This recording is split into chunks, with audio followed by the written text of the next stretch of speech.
गए, हाईकोर्ट की फटकार लगी, उसके बाद ये स्थिति बनी। अजय आलोक जी, अब मैं सीधे आपके पास आते हुए, देखिए वो तो इनकार कर रहे हैं कि फर्जीवाड़ा नहीं है, लेकिन कहा जा रहा है कि रैंकिंग सुधारने के लिए, जिसका जिक्र खुद संबित पात्रा यहां पर कर रहे थे, क्या इस तरह की बड़ी हेरफेर की गई है बिहार में ताकि रैंकिंग में उसकी गुडविल बनी रहे और बाकी राज्य जो खराब है इस पूरे मामले में, उसमें बिहार अपनी अच्छी तस्वीर दिखाता रहे कि बिहार में बहार है?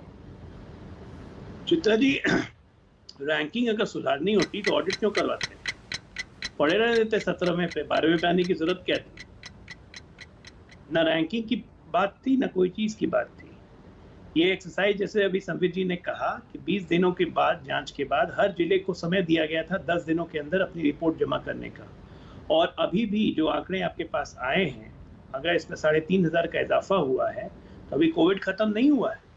अभी भी हमारे पास 7594 एक्टिव केसेस मौजूद हैं हॉस्पिटल्स में, बिहार के तमाम हॉस्पिटल्स में। ये आंकड़ा बढ़ेगा। मैं ये नहीं कह रहा हूँ कि आंकड़ा घट गया, ये आंकड़ा खत्म हो गया। इसलिए ना रैंकिंग छुपाने की बात है, ना मंशा यहाँ सरकार की साफ है। 4000 लोगों को 4-4 लाख रुपए मुआवजा दे दिया गया। कहीं से मौत तो कॉम्पनसेट हम नहीं कर रहे, लेकिन एक मदद देने की कोशिश है। और बिहार अपने संक्रमण की स्थिति पे काबू पा चुका है। 0.5% से कम हमारी संक्रमण दर हो गई है। पर डे 500 के लगभग केस मिल रहे हैं। पटना उसमें टॉप कर रहा है, 50 से ऊपर केस पटना में जा रहा है। हमारी चिंता उस बात को लेके है। अहमद, मुझे तो आश्चर्य लगता है जब लोग डेटा बिहार के बारे में वो लोग कहते हैं जहाँ 10 साल पहले, 15 साल पहले बिहार में कोई डेटा क्या होता है जानता ही नहीं था। ये लोग बोल रहे हैं बिहार सरकार डाटा छुपा रही है। क्या डाटा छुपाएंगे हम लोग? हम लोग तो दुखी है कि 9000 मौतें हो गई। ये भी नहीं होनी चाहिए थी। प्रयासरत है सरकार की तीसरी वेव आने के पहले इतनी तैयारी की जाए कि मौतों को रोका जा सके, बीमार लोग कम पड़े। वैक्सीनेशन ड्राइव सरकार थी और 15 साल पहले भी जाएंगे तो आप ही की सरकार थी, तो वहां पर इस तरह की स्थिति क्यों थी, इसका जवाब भी आप ही को देना पड़ेगा। लेकिन अखिलेश प्रसाद सिंह जी, अब मैं सीधे आपके पास आते हुए, कांग्रेस और आरजेडी लगातार इस मुद्दे पर सरकार को घेर रही हैं, लेकिन जेडीयू और बीजेपी की ओर से कहा जा रहा है कि हमें तो किसी ने कहा नहीं था, ऑडिट तो हमने खुद करवाया और उसके बाद अपनी रैंकिंग सुधारी और जो आंकड़ा था वो देश के सामने रखा। तो इस बात में तो सच्चाई है ना कि खुद से ही उन्होंने आंकड़ों को दुरुस्त किया।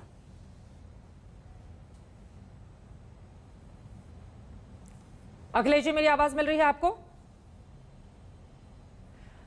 चलिए, यही सवाल मिल रही है। अच्छा जी, आपसे ही सवाल था मेरा। बिल्कुल, वो कह रहे हैं रैंकिंग सुधार दी। रैंकिंग को छोड़िए, हमने आंकड़ों को दुरुस्त किया और अपनी कमियों को दूर करने की कोशिश की गई है अभी जो तथ्य सामने रखे हैं उसके जरिए।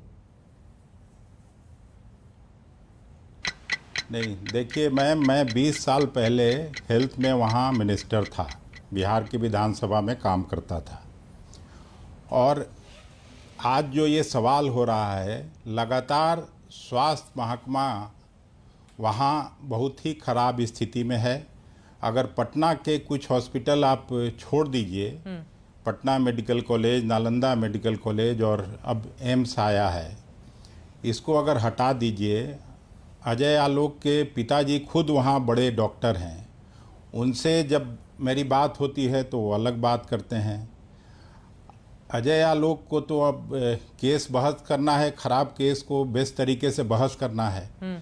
सबको मालूम है बिहार में कि अगर हाई कोर्ट इंटरफेयर नहीं करता और जिस तरह से बिहार के लोग भगवान भरोसे चल रहे थे, न केवल इस महामारी में बल्कि पिछली बार के महामारी में भी, खुद मुख्यमंत्री एक दिन भी कोई हॉस्पिटल का दौरा करने नहीं गए, किसी को देखने नहीं गए, कोई ये नहीं हुआ। पिछली बार भी जब हल्ला हंगामा हुआ तो स्वास्थ्य सचिव को बदला गया था। अब जो नए स्वास्थ्य सचिव आए हैं, ये भी लॉकडाउन में देरी इतनी क्यों हुई? जब तक हाईकोर्ट की फटकार नहीं लगी बिहार सरकार को, और इन्हें वे अगर कहा जाए कि हाईकोर्ट ने जबरदस्ती लॉकडाउन भी कराया, ठीक है, और न तो वहाँ दवाइयाँ उपलब्ध थी किसी के लिए, चाहे वो